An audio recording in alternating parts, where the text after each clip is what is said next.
This weekend at the Janice Sherrick Gallery in West Bloomfield, the CHROMA Art Gallery will be opening up to the public. CHROMA, curated by Kim Fay, features artists who use color in unique and intentional ways. With a selection of invited artists along with an open call to the community, this diverse exhibit explores color's purpose, diversity, and power within art. And this exhibit will be open from March 30th, this Sunday, to May 7th. And here to tell us more about the event is the curator for the event, artist Kim Fay. Kim, really happy to have you with us today. Hi, thanks for having me. Absolutely, really fascinated about this art exhibit that's coming up soon, CHROMA. What inspired you to create CHROMA, and how did the theme of color come to the forefront? Well, Natalie, who's the gallery director, approached me about this idea almost a year ago. I'm in my studio, so as you can see behind me, I actually don't use a lot of color. So the concept of color, its use in terms of intention, deliberation, to deliver a message or a narrative, that it's used purposefully and mindfully versus just, smearing color around for color. The artists that we chose for this exhibition do that. I mean, they use their color in a very purposeful way.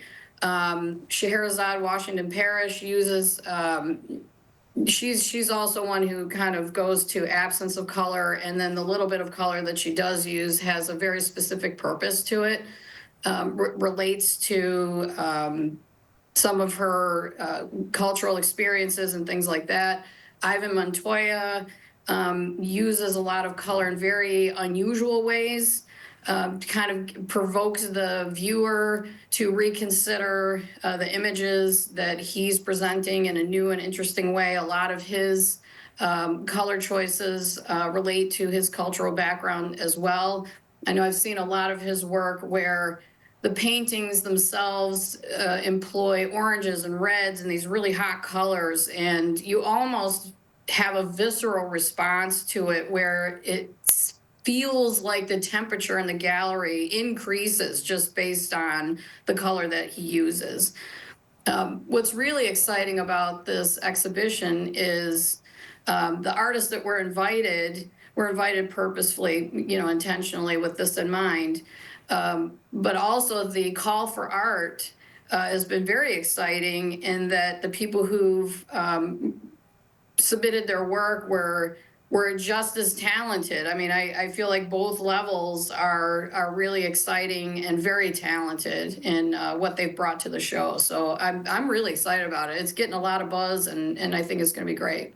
As it should. Sounds like there's a lot of very talented artists that are going to be at this event with CHROMA. Yes. And how do you go about selecting the invited artists, and what drew you to their use of color?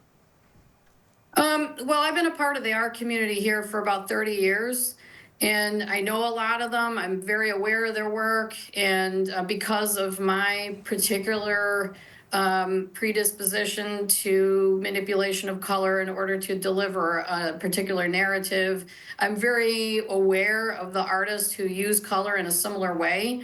So it wasn't real difficult. Actually, it was harder to narrow the list of who we wanted to invite than having to, worry about coming up with enough people. So I was very excited to invite who were invited to the show. Clinton Snyder uses a really he does very almost pedestrian sort of imagery, but the way he turns it into a personal is for sure on about his palette. He has a very unique palette. So I'm very familiar with most of these artists. We've been friends for a long time, and it wasn't really that hard to come up with a list. So it just shows how much of a popular event this showcase really is. And what role do you think color plays in contemporary art, and how does CHROMA properly reflect that? Well, I'd say recently what I've noticed in terms of contemporary palettes are a lot of it's coming from street art. So often the palettes use I would say more, recently are very bold, loud colors with hard black lines and things like that, which we are including some work that falls into that category. But I think it also overlooked some of the artists that employ color in a more subdued, quieter way. You know what they say: if you want to get someone's attention, say it in a whisper. So there's something to be said for loud, bold color, but there's also something to be said for the quieter implementation of color that a lot of times can be more powerful. For those just joining us right now on the Splash Live, we have Kim Fay, artist and curator of the CHROMA art exhibit that's going to be making its way to the Janice Sherrick Gallery on March 30th. And several invited artists are going to be making their appearance as well, a lot of their works. And many of the invited artists are Detroit-based. Do you think Detroit's art scene has a unique relationship with color? I don't know that there's a specific palette that relates to Detroit, but there's definitely a narrative that relates to Detroit. I would say that. And color certainly fits in with that culturally in terms of implementation of color. Detroit is super hot right now on a number of levels, and one of them is the arts. I mean, we certainly are known for music and jazz and, hip hop and that too, but the visual arts have become so very exciting and very interesting in terms of what's happening here and our personal narrative as Detroit artists and what it means to be from Detroit. How that interprets into the art. Of course, it gets into the art. I mean, I think any art that's any good at all is very personal.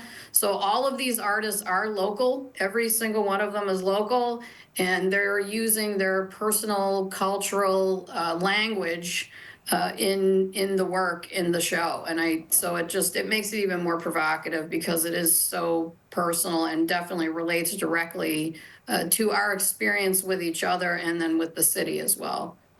Wow, a lot of great relationships with the city of Detroit to this exhibit. Yes. And as both an artist and a curator, Kim, how does your own artistic practice influence the way that you create exhibitions? I'm pretty fastidious about my own work, and I know how difficult it is to really make a good piece of art and also to be able to communicate a message in a very intentional and effective way. So I observe of the artists that I know or spend time with. I'm very cognizant of those that follow that same visual journey. I really admire those artists that are able to do that, are able to communicate their message or their story in a way that's effective, and then their use of color. Of course, and like I said, my work really is about absence of color. And I want to hurry up and add that when you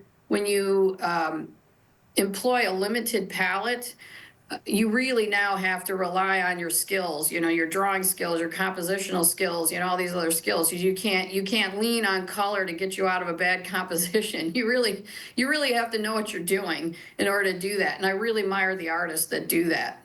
So. As you should. I'm sure these artists, I can't wait for the West Bloomfield community to take a look at all of this art up close. Kim, we are running short on... everybody comes out, not just West Bloomfield, everybody. That's absolutely right. Kim, we are running short on time. I got one more quick question for you before we let you go. Beyond aesthetics, what do you hope visitors take away from CHROMA? I just hope they really get excited about art in general. I mean, I think a lot of people are, can be a little bit intimidated by art. It can be kind of scary and, that kind of thing. But this is a really super fun show.